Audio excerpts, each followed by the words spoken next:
नमस्कार साथियों, मैं मनीष कुमार शर्मा स्वागत करता हूं आपका एक बार फिर यादविन स्मार्ट क्लासेस पर, जिस पर आप मेरे साथ में साइंस की क्लासेस पढ़ रहे हैं। और इन साइंस की क्लासेस की अगर मैं बात करूं तो आपको यहां पे दिखाई भी दे रहा होगा कि हम ग्रुप डी के एग्जाम्स के लिए यहां पे साइंस की क्लासेस पढ़ रहे हैं। और ये आपके एग्जाम पॉइंट ऑफ व्यू से बहुत इंपॉर्टेंट क्लासेस रहने वाली हैं, अगर आप यहां पे बहुत अच्छे तरीके से पढ़ने की कोशिश करते हैं तो। आप यहाँ पे अगर पढ़ते हैं तो मैं आपको बता दूं कि यहाँ पे मैं वही क्वेश्चंस करा रहा हूँ जो आपके एग्जाम्स में आ रहे हैं। अब आप ये कहोगे कि सर एग्जाम्स में आने वाले क्वेश्चंस आपको कैसे पता है? तो जो बच्चे एग्जाम दे के आते हैं तो वो बच्चों के द्वारा यहाँ पर हमारे टेलीग्राम पर उन क्वेश्चंस को यहाँ पे बता दिया जाता है। उसी का फॉर्मेट तैयार करके मैं आपके सामने प्रस्तुत करता हूँ, जिससे कि आपको समझ में आ जाए कि किस प्रकार के क्वेश्चंस पूछे जाते हैं, किस प्रकार का लेवल रह रहा है और कैसे हमको उसके आंसर निकालने हैं। मैं यहाँ पे एक बात कहना चाहूंगा कि बेटा, जब आप यहाँ पे सॉल्व करें तो आपको खुद समझ में आ जाएगा, बहुत टफ क्वेश्चन यहाँ नहीं पूछे जा रहे हैं। यहाँ पे जो क्वेश्चंस का लेवल रहने वाला है वो इजी टू मॉडरेट रह रहा है।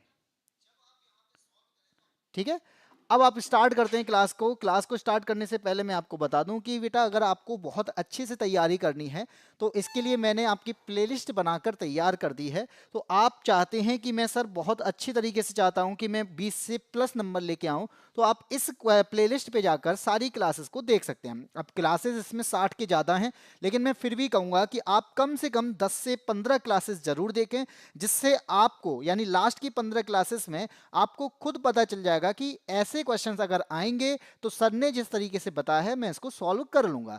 तो मैं अगर यहाँ पे बात करूंगा कि अगर आप 20 के आसपास नंबर लाना चाहते हैं तो लास्ट की 10 क्लास देख लें, 20 प्लस लाना चाहते हैं तो 10 क्लास के ऊपर आपकी कुछ क्लासेस और देख लें, तो आपको वहां से पता चल जाएगा कि इस प्रकार के क्वेश्चन हमारे लिए इंपॉर्टेंट बनते हैं। बाकी का हमारी एक एप्लीकेशन है जिसका नाम है बायसी एप्लीकेशन। और इस बायसी एप्लीकेशन की अगर मैं बात करूं तो अगर आप डाउनलोड कर लेते हैं तो डाउनलोड करने के बाद आपको सबसे पहले, नए स्टूडेंट हैं तो रजिस्ट्रेशन करना होगा, उसके बाद आपको लॉग इन करना होगा।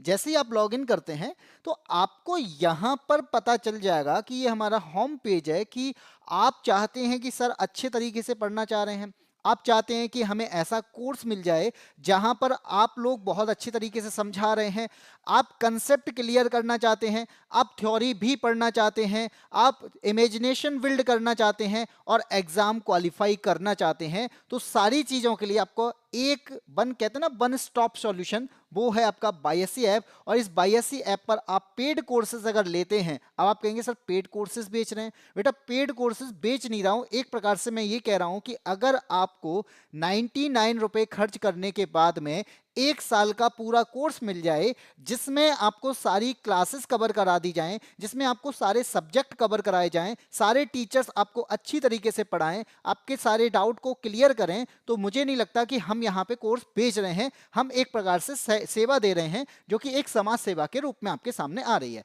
क्योंकि 99 रुपए में कोई ऐसा कोर्स नहीं है जो आपको 1 साल 2 साल की वैलिडिटी देता हो।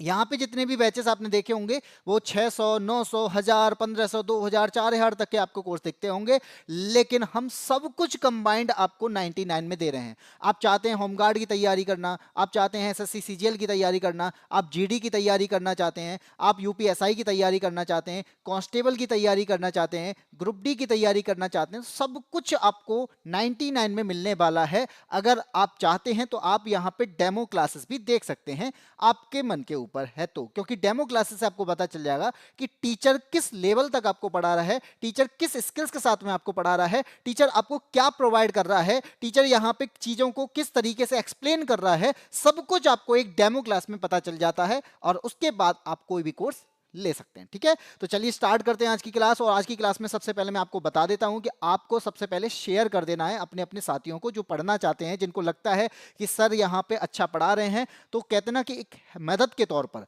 जैसे अगर आप चाहते हैं कि अगर हमारे ही स्टूडेंट यानी आपके जो साथी हैं वो हमारे साथ में जुड़ें और वो रोजाना हमारे साथ में क्लासेस को देखें, तो आपको यहाँ पे कुछ नहीं करना, बस शेयर करना है। तो सबसे पहले क्लास को जुड़ते ही आप शेयर जरूर करा करें, जिससे कि यहाँ पर स्टूडेंट की संख्या थोड़ा सा बढ़े और वो लोग समझ पाए कि यहाँ पे किस प्रकार का लेवल चल रहा है और ग्रुप डी में उनको हेल्प मिल पाए। ठीक है, तो इसी के साथ में क्लास को स्टार्ट कर रहा हूं। तो सबसे पहले आपको यहाँ पे कमेंट भी देना है, सारे आंसर भी बताने हैं, जिससे कि आपको पता चल जाएगा कि मेरा कितना सही जा रहा है, कितना गलत जा रहा है। अब बात करते हैं क्वेश्चन नंबर 1।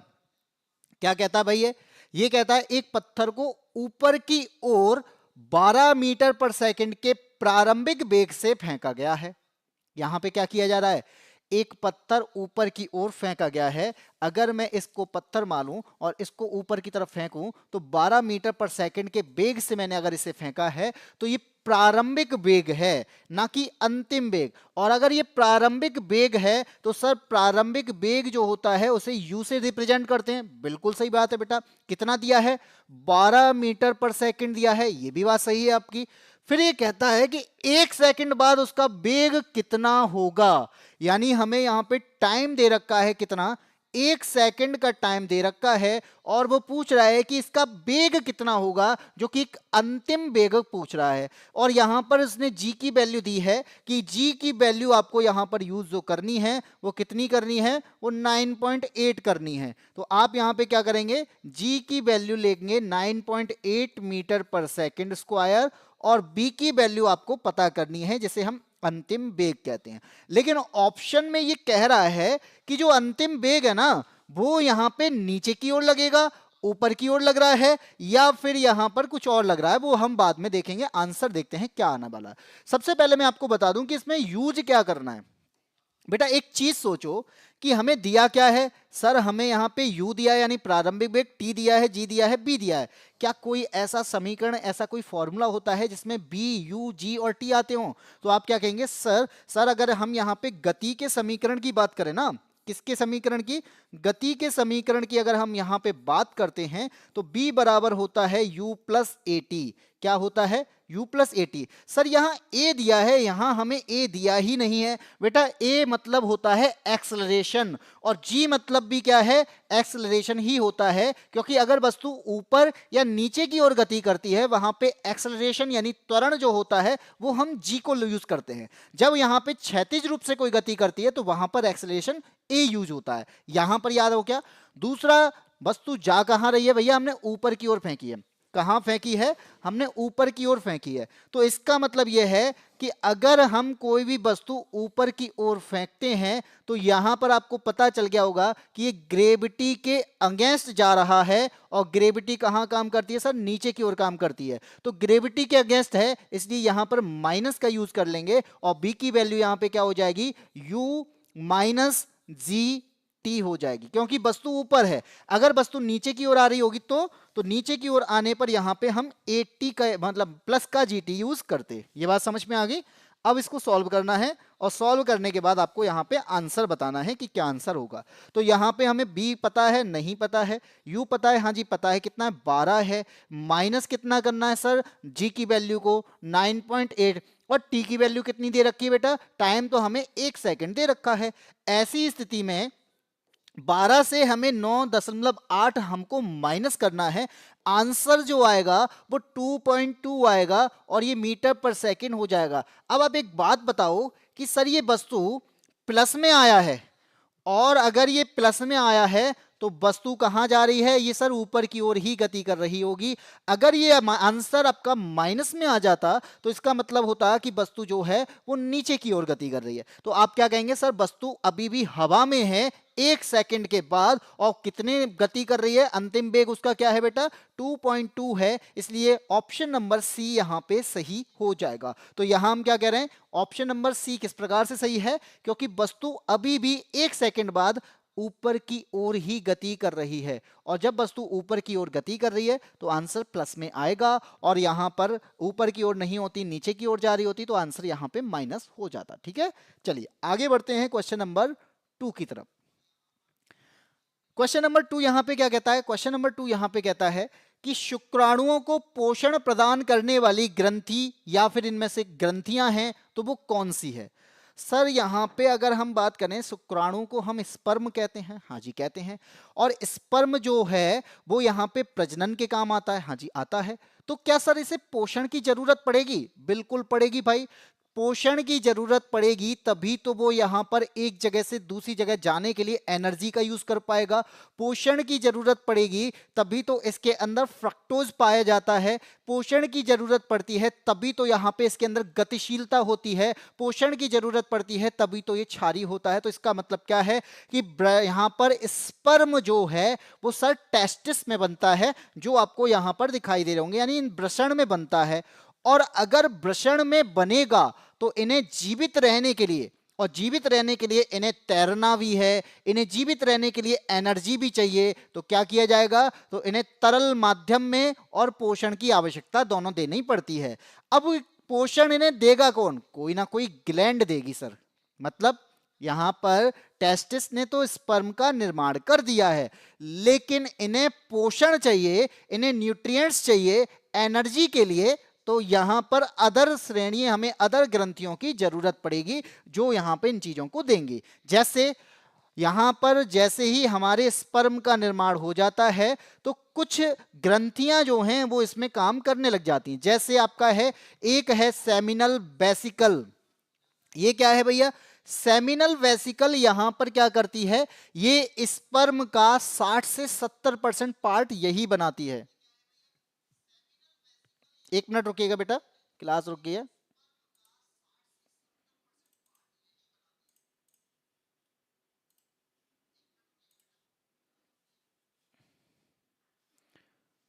अब चल रही होगी, चलो। यहां पे मैंने क्या बताया कि सेमिनल वेसिकल जो है वो यहां पर स्पर्म का 60 से 70% पार्ट बनाती है, ठीक है। और इसके स्राव में फ्रक्टोज होता है, यानी आप सेमिनल वेसिकल से क्या ले रहे हो, फ्रक्टोज ले रहे हो, जो कि ग्लूकोज का एक पार्ट है। स्पर्म को एनर्जी दे दी इसने। दूसरा, सर हमारे पास ना प्रोस्टेट ग्लैंड भी पाई जाती है, जो कि आपको यहां पे दिखाई दे रही होगी। सर ये क्या करेगी बेटा, जो उसका कलर दिखाई देता है ना, व्हाइट कलर, दूधिया, क्षारीय, तरल रूप में दिखाई देता है, वो भी यहां पर प्रोस्टेट ग्लैंड की वजह से दिखाई देता है। यानी उसको वो पोषण प्रदान करती है, गतिशीलता भी दे रही होती है। और फ्रक्टोज इसे कहां से मिल गया, सेमिनल वेसिकल से। तो इस प्रकार से आपका जो आंसर हो जाएगा बेटा वो ऑप्शन नंबर सी हो जाएगा। सर एक ग्लैंड और दिखाई दे रही है हमें यहाँ पे, कॉपर्स ग्लैंड। ये क्या करती है बेटा, कॉपर्स ग्लैंड जो कि आपका जो मूत्र मार्ग होता है, जहां से ये स्पर्म निकलने की कोशिश करता है, तो उसको चिकना बनाने की काम करने वाला कौन है, ये काउपर्स ग्लैंड है, जो इस मूत्र मार्गों को चिकना कर देती है। तो स्पर्म यहां पे बढ़ते ही वृषण में बनता होगा, लेकिन उसमें सहायता करने वाले 3 ग्लैंड और हैं। सेमिनल वेसिकल फ्रक्टोज देती है, प्रोस्टेट ग्लैंड उसे दूधिया और क्षारीय बनाती है, गतिशीलता प्रदान करती है, और काउपर ग्लैंड यहां पे मूत्र मार्ग को चिकना कर देती है, जिससे वो आसानी से बाहर जा सके। ठीक है, अब चल रही है, हाँ जी बिल्कुल बढ़िया। अगर चल रही है तो क्वेश्चन का आगे आंसर सी आंसर हो जाए। क्वेश्चन नंबर 3 की ओर जाते हैं। आपको पता है कि निम्नलिखित में से कौन सा जटिल स्थायी ऊतक है। जब हम यहां पे जटिलता की बात करते हैं, किसकी बात करते हैं, हम यहां पे जटिलता की बात करते हैं, कठोरता की बात करते हैं, तो पेड़ के अंदर कठोरता देने वाला कौन होता है। तो आप यहां पे इन चारों में से क्या बताएंगे, सर पेड़ के अंदर कठोरता देने वाला यहां पर ऑप्शन ही नहीं है, सॉरी ऑप्शन है। तो जटिल स्थायी ऊतक जो होता है वो कौन सा होता है बेटा, वो होता है आपका फ्लोएम और जाइलम। तो आंसर क्या हो जाएगा, ऑप्शन नंबर सी। जटिल स्थायी ऊतक का मतलब क्या है, ये कॉम्प्लेक्सिबिलिटी देता है। इसका मतलब है कि जड़ों को पानी जो मिल जाता है उसको पत्तियों तक पहुंचाना है, और पत्तियों से खाना जो मिल गया उसे जड़ों तक लेके आ रहा है। ये काम किसका होता है, ये फ्लोएम और जाइलम का होता है। इतनी बात समझ में आ गई। अब नेक्स्ट क्वेश्चन की तरफ बढ़ते हैं। क्वेश्चन नंबर आता है आपका अगला। ये क्वेश्चन आपसे क्या कहता है, क्वेश्चन नंबर 4 यहां पे कहता है, निम्नलिखित कथनों में से दर्पण सूत्र के संबंध में कौन सा सही है, या फिर कौन से सही हैं, क्योंकि हमें यहां पे 2 कथन दे रखे हैं। चलिए देखते हैं। क्वेश्चन कहता है कि जो दर्पण सूत्र है ना, वो अवतल और उत्तल दोनों के लिए लागू होता है। पहली बात तो सर पहले हमें दर्पण सूत्र बताओ। तो बेटा दर्पण सूत्र जो होता है वो होता है 1/f equal to 1/v plus का 1/u। सर यहाँ प्लस लगा है तो ये दर्पण का होगा, बिल्कुल। अगर यहाँ माइनस होता तो बेटा, यहाँ माइनस होता तो ये लेंस का हो जाता। किसका हो जाता, ये लेंस का हो जाता। तो इसी प्रकार से आपका यहाँ पे क्या है, दर्पण सूत्र ये होता है। क्या आप यहाँ पे अवतल और उत्तल के लिए माइनस प्लस का अपने आप यूज कर लेते हो, क्योंकि फोकस प्लस होगा कि माइनस होगा, बी प्लस होगा या माइनस होगा, यू प्लस होगा या माइनस होगा। तो ये जो है यहाँ पर हम साइन का यूज अपनी तरफ से करते हैं और ये लागू जो होता है वो दोनों पे होता है। तो इसका मतलब पहला पॉइंट जो है वो हमें यहाँ पे सही दिखाई दे रहा है। दूसरा क्या कहता है बेटा, दर्पण जो सूत्र है वो वस्तु की ऊंचाई पर निर्भर करता है। खुद देखो सर, यहाँ पे जो B है ना, F है, ये फोकल लेंथ को बताता है, बिल्कुल सही बात है। ये किसको बताता है? ये फोकल लेंथ को बताता है। सर यहाँ पे जो B है ना, ये इमेज की दूरी बताता है। ये सर दूरी बता रहा है ना? हाँ जी बिल्कुल भाई, इमेज की दूरी बताता है। फिर सर ये यू जरूर ऊंचाई बताता होगा? नहीं भाई, यू भी यहाँ पे क्या करता है भाई, ऑब्जेक्ट भी तो रखा होगा, वस्तु भी कहीं ना कहीं तो रखोगे तभी तो इमेज बनेगी। तो ऑब्जेक्ट की दूरी को बताने वाली दूरी जो होती है वो यू होती है।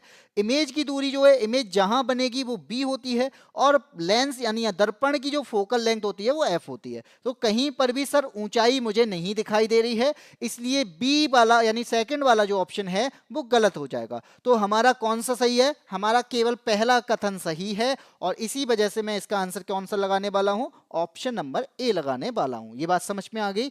अब यहां पर आपका ऑप्शन कौन सा सही हुआ है?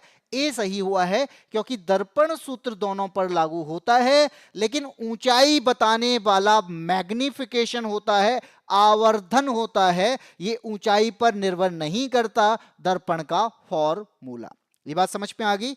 अब हम अगले क्वेश्चन की ओर जाते हैं। अगला क्वेश्चन आपसे क्या कहता है? चलिए, क्वेश्चन नंबर यहाँ पे 5 यहाँ पे क्या कह रहा है इसको देखेंगे। तो क्वेश्चन नंबर 5 यहाँ पे कहता है कि यदि किसी वस्तु पर लगाया गया बल 3F कर दिया जाए। क्या कर दिया जाए? किसी वस्तु पर हम फोर्स लगा रहे थे, हाँ जी फोर्स। अब मैंने फोर्स को क्या कर दिया? 3 गुना कर दिया। क्या कर दिया भैया? 3 गुना कर दिया, यानी 3F कर दिया है। पहले मैं 10 न्यूटन लगा रहा था, अब मैं क्या कर रहा हूँ? 30 न्यूटन लगा रहा हूँ। चलिए ये बात समझ में आ गई। फिर कहता है द्रव्यमान जो है ना वो आधा कर दिया है, m/2 कर दिया है। मान लीजिए वो अगर 10 किलोग्राम होगी तो सर 5 किलोग्राम कर दी गई है। हाँ जी, आपने 3 गुना तो फोर्स लगाने लग गए और द्रव्यमान आपने आधा कर दिया। तो आप बताओ एक्सेलरेशन पे क्या फर्क पड़ेगा? सर इसका मतलब ये है कि अगर द्रव्यमान कम कर दिया जाएगा और फोर्स यहां पे क्या कर दिया जाएगा? बढ़ा दिया जाएगा, तो जरूर एक्सेलरेशन जो होगा वो बहुत ज्यादा हो जाएगा। सर कितना ज्यादा हो जाएगा? तो बेटा आधा हो नहीं सकता। ठीक है, क्या नहीं हो सकता? आधा हो नहीं सकता। सर फोर्स यहां पे 3 गुना है और आप यहां पे कह रहे हो कि मास आधा है, तो बेटा यहां पे एक्सेलरेशन दुगुना भी नहीं होगा, या तो 6 गुना होगा या 3 गुना होगा। तो सर बता दो क्या होगा? तो बेटा एक बात याद रखना, हमारे पास में फॉर्मूला बराबर होता है F बराबर ma, और A की वैल्यू जो होगी वो यहाँ पे निकल के आ जाएगी F/m। सर ये तो हमें पता है, आपने क्या नया बता दिया? बेटा अब फॉर्मूला में दिया क्या है, इस क्वेश्चन को देखो। F की जगह पे आप क्या यूज कर लो? 3F यूज कर लो, इसने बोला है, क्योंकि नया फोर्स हमारा क्या है? 3 गुना है। m की जगह पे आप क्या यूज कर लो बेटा?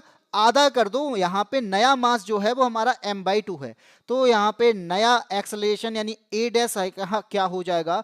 f की जगह पे आप यहाँ पे क्या करो? 3F कर दो, और m की जगह पे आप यहाँ पे m/2 कर दो। 2 चला जाएगा आपका ऊपर, और a डैश की वैल्यू क्या हो जाएगी बेटा? 6F/m। ठीक है, आप एक बार नोटिस करेंगे कि सर जो F/m है ना, ये तो हमारा a के बराबर है। तो इस प्रकार से सर a डैश की वैल्यू जो हो जाएगी ना वो 6a होनी चाहिए, और यहीं पर मैं कह दूंगा बिल्कुल, यहां पर जो आंसर हो जाएगा वो क्या हो जाएगा? 6a हो जाएगा। यानी एक्सेलरेशन अब 6 गुना हो जाएगा अगर यहां पर फोर्स 3 गुना कर दिया जाए और मास आधा कर दिया जाए, तो एक्सेलरेशन त्वरण 6 गुना हो जाता है। ठीक है, चलिए आगे बढ़ते हैं। क्वेश्चन आता है आपका अगला।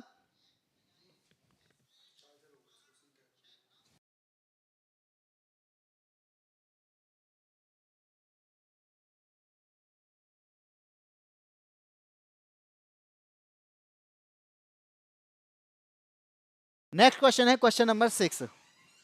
क्वेश्चन नंबर 6 यहां पे क्या कहता है बेटा? अब आप यहां पे देखो, ऐसे क्वेश्चन भी पूछे जा सकते हैं। द्रव का अधिक संपीड़न क्यों नहीं होता है? द्रव का अधिक संपीड़न मतलब सर कंप्रेसिबिलिटी। सर ये कंप्रेसिबिलिटी क्या होती है? तो बेटा कंप्रेसिबिलिटी का मतलब है कि हम किसी चीज को कितना दबा सकते हैं। किसे दबा सकते हो? आप ठोस वस्तु को दबा सकते हो इतना। अगर मैं लोहे को कह दूं आप हाथों से कंप्रेस कर दोगे? नहीं कर पाओगे। क्यों? क्योंकि उनके अणुओं के बीच में क्या होता है, जब हम यहाँ पे ठोस की बात करते हैं, मैं यहाँ पे अगर ये ठोस बता दूं और यहाँ मैंने ये द्रव बता दिया और यहाँ मैंने ये क्या कर दिया है, ये गैस की बात कर दी है, तो जब मैं यहाँ ठोस की बात करूंगा ना बेटा, यहाँ पे जो कण होंगे ना वो धसे होंगे बिल्कुल सही तरीके से, बिल्कुल अच्छी तरीके से इस प्रकार से धसे होते हैं। तो यहाँ पे ठोसों के जो अणु होते हैं इनके पास गैप नहीं मिलता है, अणुओं के बीच खाली स्थान बहुत ही कम मात्रा में मिलता है या नहीं मिलता है। जब हम यहाँ पे द्रव की बात करेंगे तो द्रव के बीच यहाँ पे क्या होता है, थोड़ा बहुत मिल जाता है। लेकिन गैस की बात करेंगे तो गैस के अणुओं के बीच यहाँ पे बहुत ज्यादा क्या होता है, स्थान मिलता है। यानी हम कह सकते हैं जिसके पास ज्यादा स्थान होगा उसे अधिक कंप्रेस किया जा सकता है। हाँ जी किया जा सकता है, क्योंकि यही जो अणु है ना पास आ जाएंगे ना तो ये आसानी से दब जाएगा। तो इसका मतलब सर ठोस और द्रव में कंप्रेसिबिलिटी क्या होगी, कम होगी, क्योंकि यहां पे इनके अणुओं को बांधने वाला, इनके अणुओं को बांधने वाला कौन है, इनका आकर्षण बल है, जिसे हम कहते हैं मध्यवर्ती आकर्षण बल। ठीक है, जिसे हम क्या कहते हैं, मध्यवर्ती आकर्षण बल कहते हैं। और इस प्रकार से हम यहां पे क्या कह देंगे कि यहां पर मध्यवर्ती आकर्षण बल जो है वो इन्हें बांधे रखने का काम रखता है, जिसकी वजह से इनके अंदर कंप्रेसिबिलिटी नहीं मिलती है। तो क्या बता देंगे बेटा, ऑप्शन नंबर सी यहां पर आंसर बता देंगे। ठीक है, क्योंकि द्रव के अणुओं के बीच मध्यवर्ती आकर्षण बल होता है जो अणुओं को निश्चित सीमा में बांधे रखता है, जिसके कारण यहां पर क्या नहीं मिलता है, जिसके कारण यहां पर कंप्रेसिबिलिटी नहीं हो पाती है, यानी इनको दबाया कम जा सकता है। और यहां पर सी आंसर क्या हो जाएगा, सही हो जाएगा। बाकी आप कहेंगे द्रव्यमान निश्चित होता है, द्रव का द्रव्यमान निश्चित होता है, द्रव के अणुओं के बीच बहुत अधिक खाली स्थान होता नहीं होता भैया। यहाँ पे द्रव का आयतन अनिश्चित होता है, क्योंकि होता ही है, हम कहीं भी इसको किसी भी चीज में रखते हैं वैसा दाये आकार बना लेता है। तो इसलिए आगे बढ़ते हैं, क्वेश्चन नंबर 6 पे आते हैं, 7 पे आते हैं। 7 यहाँ पे क्या कहता है, क्वेश्चन नंबर यहाँ पे देखो, अब अवतल दर्पण की बात करेंगे तो एक अवतल दर्पण की हमें क्या दे रखी है, फोकस दूरी दे रखी है। सर अवतल दर्पण पहले ये बताओ होता कैसा, बेटा इस प्रकार का होता है, और जब ये इस प्रकार का होगा तो हम बाहरी वाले इलाके में क्या कर देंगे, इसकी पॉलिश कर देंगे। और जब हम इस पे पॉलिश करेंगे तो यहाँ पे हो जाएगा आपका पोल, यहाँ पे इसका होता है फोकस, और यहाँ पे क्या होता है, सेंटर ऑफ कर्वेचर। अब आपसे कह रहा है ना दर्पण की फोकस दूरी कितनी है बेटा, 20 सेंटीमीटर है, यानी ये जो दूरी है वो इसने कितनी बताई है, वो 20 सेंटीमीटर की दूरी बताई। चलिए ठीक है, अब कहता है दर्पण के सामने वस्तु 30 सेंटीमीटर की दूरी पे रखी है, तो वस्तु कहां रखी है, 30 सेंटीमीटर की दूरी पर रखी है, जो कि मैंने यहां रख दी। ठीक है, चलिए और बता दीजिए। अब कहता है ना दर्पण से कितनी दूरी पर बनेगा, अब ये जो है प्रतिबिंब बनेगा ना वो कितनी दूरी पर बनेगा ये बता दो। सर क्या यहाँ पे प्लस और माइनस का यूज करना पड़ेगा, बेटा करना पड़ेगा, क्योंकि जब हम यहाँ पे दर्पण के लेफ्ट साइड की बात करते हैं तो यहाँ पे माइनस यूज करते हैं, दर्पण के राइट साइड की बात करते हैं तो प्लस यूज करते हैं। सर सारी चीजें माइनस में होंगी क्योंकि यहाँ पे तो इधर माइनस ही है, हाँ जी बिल्कुल होगा। तो एफ की वैल्यू कितनी हो जाएगी, माइनस का 20 सेंटीमीटर हो जाएगी। इसी प्रकार से यू की वैल्यू कितनी हो जाएगी सर, माइनस का 30 सेंटीमीटर हो जाएगी। आप सर बी की वैल्यू निकालोगे, हाँ जी बी की वैल्यू निकालेंगे, क्योंकि बी की वैल्यू हमें पता करनी है, दर्पण कितनी दूरी पर प्रतिबिंब बना रहा है ये हमें पता करना है। तो आप फॉर्मूला कौन सा यूज करोगे, तो 1/f बराबर 1/b प्लस का 1/u यूज करेंगे। f की वैल्यू सर हमें पता है 1/-20 है, b की वैल्यू सर हमें पता करनी है, u की वैल्यू माइनस का 1/30 हो जाएगा। ओके, अब आप यहां से इसको सॉल्व करोगे तो 1/b की वैल्यू क्या हो जाएगी, यहां से माइनस का 1/30 इस साइड आएगा तो ये क्या हो जाएगा, ये आपका प्लस में हो जाएगा, और इस प्रकार से ये 1/30 हो जाएगा। आप यहाँ पे क्या कहोगे, सर इसको सॉल्व करने के लिए एलसीएम लेना पड़ेगा जो कि 60 होता है, और 20 से इसको डिवाइड करूंगा तो ये कितना जाएगा सर, ये आपका 3 टाइम जाएगा, और 3 का 1 में मल्टीप्लाई करने पर ये हो जाएगा आपका -3। और जैसे ही मैं 30 से 60 को डिवाइड करूंगा ये 2 हो जाएगा, और 2 का 1 से मल्टीप्लाई करूंगा तो ये हो जाएगा 2। तो -3 यहाँ पे 2 से ज्यादा है, इसलिए यहाँ पर जो वैल्यू होगी वो हो जाएगी आपकी -1/60, और बी की वैल्यू जो आएगी वो हो जाएगी आपकी -60 सेंटीमीटर। और इस प्रकार से हमें यहाँ पे दूरी का भी पता चल गया कि कहाँ होना चाहिए, ऑप्शन नंबर सी में होना चाहिए। तो कितनों का आंसर सी है बेटा? सैड बॉय गुरुजी, राधे राधे भाई, लेट हो गई प्रज्ञा, हाँ जी प्रज्ञा तो लेट हो गई है, हेलो, कोई दिक्कत नहीं है बेटा, कभी कभी हो जाते हैं, जरूरी थोड़ी है, सर्दियों का टाइम है, हमें भी समझ में आता है, हम क्लास थोड़ा सा 1-2 मिनट लेट कर देते हैं। यहाँ पे तो आप लोग तो वही पढ़ने आए हो, तो पढ़ने वाले तो थोड़ा सा लेट हो जाते हैं, ये बात याद रखना। जब हम पढ़ते थे हम भी लेट होते थे, ऐसी बात नहीं है। आगे बात करते हैं, कहाँ गए सब लोग बेटा, आज कहाँ गए सब लोग, सब लोगों को आज ना धूप निकल आई है, तो धूप जब निकल आती है तो फिर क्या होता है, तो फिर उस वजह से लोग ना चले जाते हैं धूप लेने। तो अब मैं पता नहीं क्या, लोग मुझे लगता है कि मोबाइल लेके भी जा सकते हैं, क्योंकि धूप में मोबाइल तो यूज़ कर सकते हैं ना, वो तो अच्छा रहेगा, कोई बात नहीं है। आगे बढ़ते हैं, क्वेश्चन नंबर 8 क्या कहता है। क्वेश्चन नंबर जो 8 यहाँ पे कहता है, वो कहता है कि शुरुआत में किसी तार का प्रतिरोध कितना था बेटा, 12 ओम था। अब ये कह रहा है ना उसकी लंबाई को, यहाँ पे कहीं गड़बड़ हो गई है, मैं यहाँ पे बता देता हूँ, उसकी लंबाई को यहाँ पे क्या कर दिया जाए, 1/3 कर दिया जाए, ये यहाँ पे लिखा हुआ है, तो यहाँ पे मैं लिख देता हूँ 1/3 कर दिया जाए, तो अनुप्रस्थ क्षेत्रफल को दोगुना कर दिया जाए, नया प्रतिरोध क्या होगा। चलिए इसको निकालते हैं, पहले आप लोग निकालने की कोशिश करना। यहाँ पे सर दिया गया है कि आर की वैल्यू जो है वो कितनी है सर, 12 ओम दी है, कितनी दी है, 12 ओम दी है। अब यहाँ पे कह रहा है ना कि लंबाई को क्या कर दो, 1/3 कर दो। सर किस में करेंगे, तो बेटा आर का यहाँ पे फॉर्मूला होता है, क्या होता है, आर बराबर होता है रो एल अपॉन ए, बिल्कुल सही है। इसी की वैल्यू क्या दे रखी है, 12 ओम दे रखी है। अब इस एल की जगह पे यानी नया लंबाई क्या कर दी जाए, 1/3 कर दी जाए, ठीक है, 1/3 एल कर दी जाए, ये नया लंबाई है, यानी नई लंबाई हमें पता चल गया। क्षेत्रफल की बात कर रहा है तो इसको क्या कर दो, क्षेत्रफल को दुगना कर दो, यानी इसकी जगह पे आप 2a यूज कर लो। ये बात समझ में आ गई, हाँ सर आ गई। क्या किया जाए, अब प्रतिरोध निकाल दो नया वाला। नया वाला निकालने के लिए हमें आर डैश का यूज कर लेंगे, क्योंकि पुराना वाला हमें पहले से दे रखा है। जब हम यहाँ पे इसको यूज करेंगे तो रो रहेगा, क्योंकि रजिस्टिविटी चेंज नहीं हुई है। एल की वैल्यू यहाँ पे 1/3 कर दी गई है, तो ये हो जाएगा आपका L/3, और यहाँ पर हो जाएगा 2a। इस प्रकार से चीजें समझ में आ गई। मैंने अभी कुछ नहीं किया, वैल्यू जो क्वेश्चन में दी थी उनको पुट कर दिया है। 3 का 2 से मल्टीप्लाई हो जाएगा, और जैसे ही मल्टीप्लाई होगा ये हो जाएगा 1/6, और ये हो जाएगा आपका रो एल अपॉन ए, क्योंकि इस फॉर्मूले में कोई भी दिक्कत नहीं आई।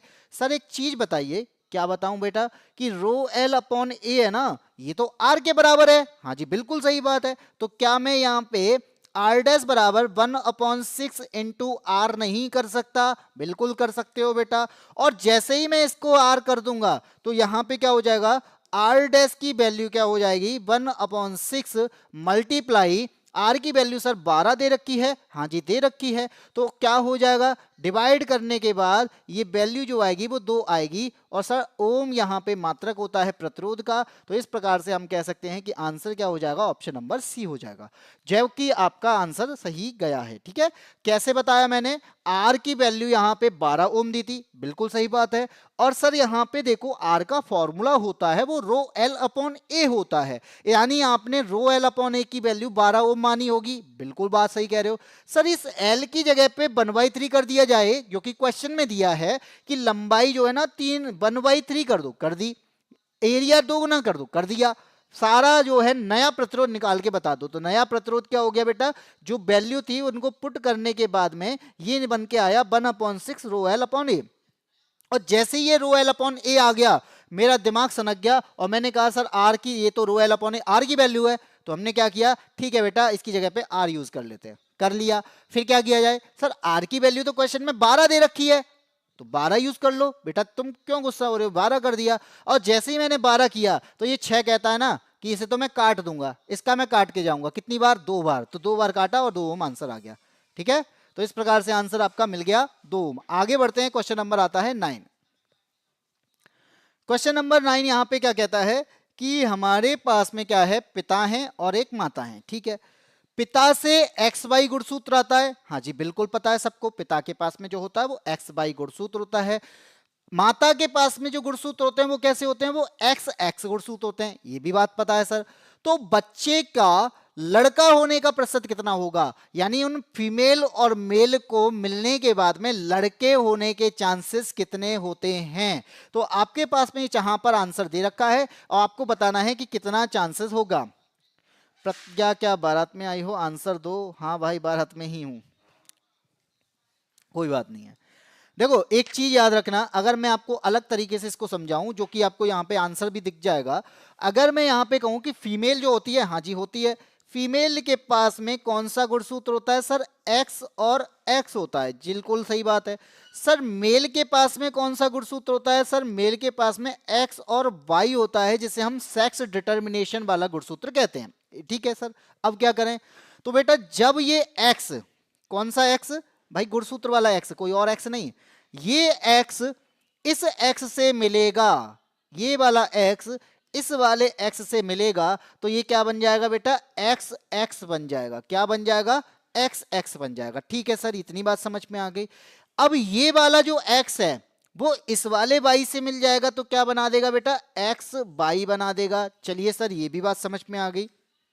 अब आपको एक चीज नहीं समझाता हूं, क्या कि हमने अभी एक एक से यहां पे मिला दिया, यहां पर ये भी तो हो सकता है ये वाला एक्स इस वाले एक्स की अपेक्षा में इस वाले बाई से मिल जाए, हाँ सर ये वाला भी तो मिलेगा ना बाई से, तो ये करते हैं, ये वाला हो जाएगा आपका एक्स और बाई। इसी प्रकार से ये एक्स भी इस वाले एक्स से मिलेगा और ये बन जाएगा एक्स और एक्स। तो आप खुद देखो सर, एक्स एक्स मिला, हाँ जी, और इस साइड भी एक्स एक्स मिल गया, हाँ जी, एक्स बाई मिला और एक्स बाई मिला, इसका मतलब दो रिजल्ट बनते हैं किसके, लड़की होने के, दो रिजल्ट बनते हैं किसके, लड़का होने के। तो इसका मतलब है सर 50-50 चांसेस है कि या तो लड़का होगा या फिर लड़की होगा। तो यहां पर भी क्या है, ये चांसेस जो बताता है ये कितना बताता है बेटा, 50% का चांस बताता है कि फीमेल होगा या फिर बच्चा जो होगा वो मेल होगा। ये बात समझ में आ गई, तो आपके आकर समझ में आ गया है तो हम आगे बढ़ते हैं, और नहीं समझ में आया है तो बेटा एक बार बता भी सकते हो, क्योंकि अगर आप बताओगे नहीं तो मुझे पता नहीं चलेगा। मैंने अपनी तरफ से कोशिश की है चीजें सही तरीके से समझाने की, बाकी आप बता दो कि आपको चीजें समझ में आई हैं कि नहीं आई हैं।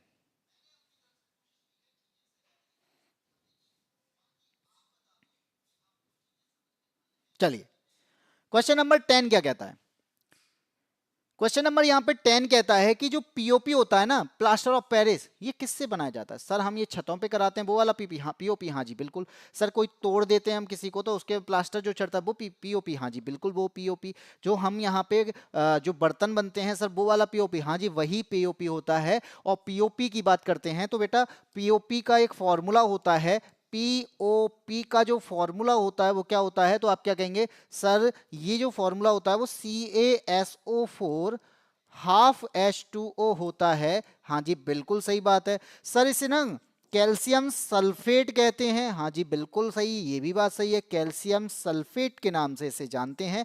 लेकिन सर इसमें पानी भी तो है, लेकिन पानी तो आधा है सर, आधे को तो हम हेमी कहते हैं केमिस्ट्री की भाषा में, हाँ जी बिल्कुल। तो पानी को हम यहाँ पे हाइड्रेट कहेंगे, हाँ जी बिल्कुल। तो इस प्रकार से इसका आंसर क्यों आएगा, ये कैल्शियम सल्फेट हेमी हाइड्रेट। लेकिन सर ये नहीं पता चला कि बनाते कैसे हैं। बेटा एक चीज सोचो कि इससे मिलता जुलता किसी का फॉर्मूला होता है, तो आप क्या कहेंगे सर, एक फॉर्मूला होता है CaSO4 2H2, हाँ जी बिल्कुल, ये बात मैंने मानी कि ये फॉर्मूला जो होता है ये किसका होता है, ये तो जिप्सम का होता है।